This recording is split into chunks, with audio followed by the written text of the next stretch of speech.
How wonderful to be here as we celebrate this 100th anniversary. As I mentioned earlier, we're particularly blessed to have Bishop Hates and Bishop Eisen here, and then also these priests who have served so well here at the Basilica. Very grateful that some of our former pastors are here. Michael O'Connell, you know that you're always welcome here. This is your home. And then certainly it's wonderful to have Father Bauer here as well. It's a rare sighting.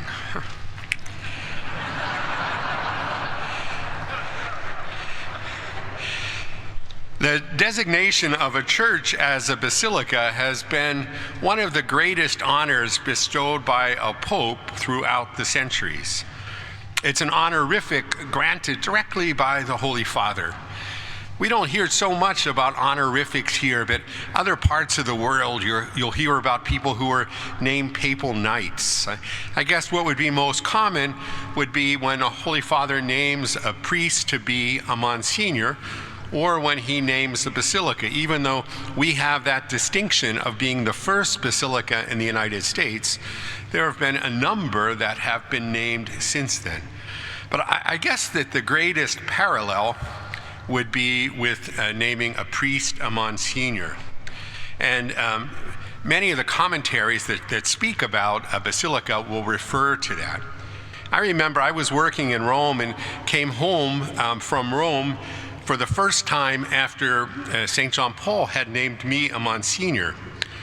And my father somewhat sheepishly asked, "What's the difference between a priest and a Monsignor?"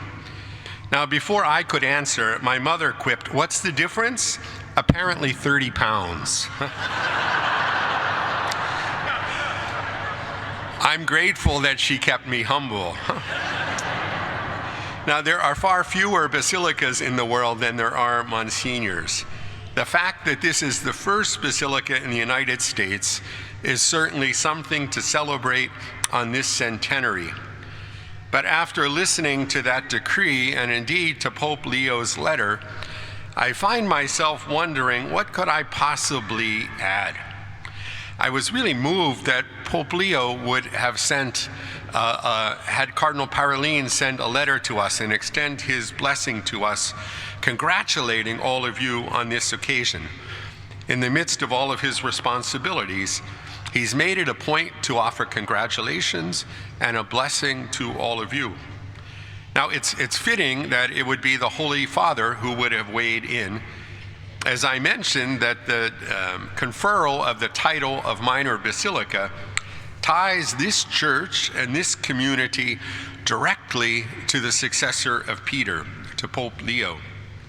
In your fidelity to papal teaching, in your careful celebration of the church's liturgy, thank you, Johann and Father Griffith, you stand as a beautiful bridge between the Holy Father and this archdiocese.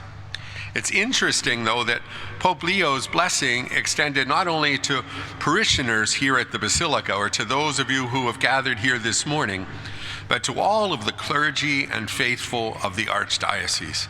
This is significant, not just here in this basilica, but indeed for our whole local church. Now, what qualifies a church for that title of basilica? St. John Paul modified the decree for what would help a church be named a basilica in 1989, and these were some of the things that he said. He said, "A basilica must stand out as a center of active and pastoral liturgy, especially through celebrations of the Most Holy Eucharist, of penance, and of the other sacraments." We certainly see that here at the Basilica Sunday after Sunday. Then it goes on to say that in a basilica, those celebrations should set an example for others on account of their preparation and realization according to liturgical norms.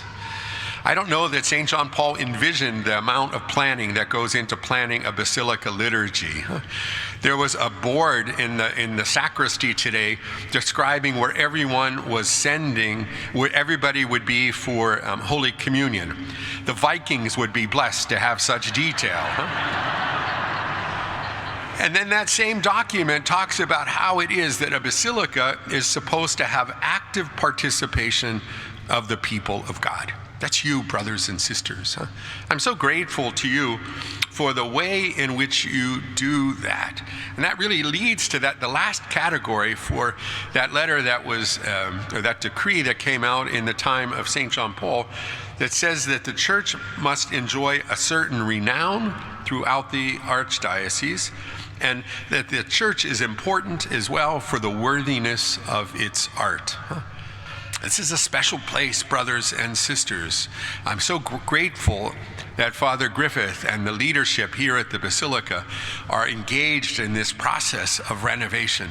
This is a treasure, not just for us here, but for the whole church. Now, way back in 1926, as you heard, Pope Pius XI deemed the pro-cathedral of St. Mary worthy of the title of minor basilica, and this is what he said, by reason of the piety of its worshipers, as well as by the splendor of its ritual and the richness of its adornment. It's fascinating for me that Pope Pius XI would have spoken first about the people and only secondly about the church. Notice how Pope Leo in his letter to me and to you follows on that theme, calling on all of us to be the living stones that welcome all to come in, that give them a sense that the Messiah dwells here, to give all who come here hope. How important is that in these days when our community is so wounded by division and conflict? I'm so grateful for the Basilica's and this community's prophetic witness in these days, consistent with your constant care for the poor, the marginalized, the hurting. And I'm so grateful for this community's concern for justice. It's just what Pope Leo was talking about, and it's certainly what Pope Pius XI had in mind as well. How is it that this centenary and looking forward to the next 100 years, we can do our best to serve as those living stones? It's providential that our first reading from the book of the prophet Zephaniah emphasizes humility. That's not a special reading for anniversaries of the naming of a basilica, but rather it's what people are hearing all around the world on this fourth Sunday in ordinary time. Were you listening to those words? Seek the Lord, all you humble of the earth, who have observed his law. Seek justice, seek humility. Perhaps you may be sheltered on the day of the Lord's anger, but I will leave as a remnant in your midst a people humble and lowly, who shall take refuge in the name of the Lord, the remnant of Israel. That's a wonderful reminder, brothers and sisters, that we should always be seeking humility, that all who come to this basilica, this majestic basilica, should be seeking humility, and that this place should always be a shelter for that remnant of Israel that is humble and lowly.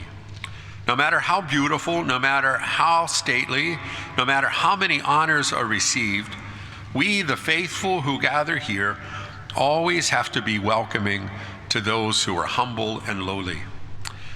Zephaniah's prophetic words are a forerunner of the vision of blessedness that we receive in today's gospel, the text that we know as the Beatitudes. The Beatitudes convey, in a nutshell, Christ's teaching about who we should be as his disciples, what his church should be. For us as followers of Jesus, the Beatitudes have to be as foundational as the Ten Commandments. They really turn the world on its head.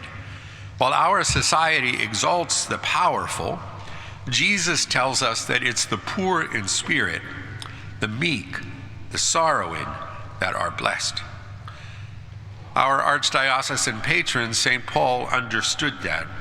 We hear that radical proclamation in today's second reading, when St. Paul reminds us that God chooses the foolish of the world to shame the wise, and chooses the weak of the world to shame the strong. And God chooses the lowly and despised of the world, those who count for nothing, to reduce to nothing those who are something, so that no human being might boast before God. Let's rejoice, brothers and sisters, that God has chosen us in spite of our faults and failures, our weaknesses, in spite of our littleness, to build up his kingdom. I'm grateful that Archbishop Ireland and Emmanuel Masqueret, the architect of this incredible structure, in creating such a majestic church, succeeded even all of these years later in reminding me of my littleness every time I enter the basilica. Everyone is small in this basilica. Its capacity, however, gives us the reassurance that we are never alone. The presence of community here in such great number today is always a great source of encouragement. And the overwhelming sense of God's presence in this space reminds us that he too makes sure that we know that we are never alone. The beauty of this structure, like the beauty of the music that always fills it, gives us a glimpse of the divine. I think that Pope Pius XI was particularly wise to name this church the first basilica in our nation, a nation under the patronage of Mary, the Immaculate Conception. It's only fitting that we would have our first basilica under the patroness of Mary Immaculate as well. Mary indeed is the embodiment of the Beatitudes. She reminds us of the spiritual strength that comes from recognizing our lowliness, the strength that comes from saying yes to God's will, the strength that comes from putting others first, the strength that grows when we, like Mary, stand at the foot of the cross, as represented so beautifully in the wall tableau carving at the front of this basilica.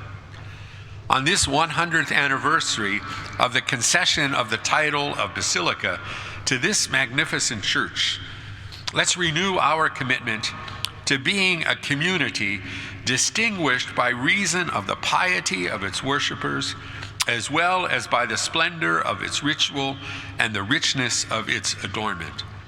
Let's recommit ourselves to preserving our tie with our Holy Father, Pope Leo.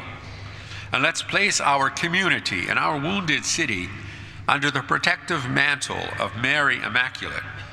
As we mark this centenary, may the beauty of this basilica and its liturgy lead us to strive to imitate Our Lady's humility and to always be men and women of the Beatitudes.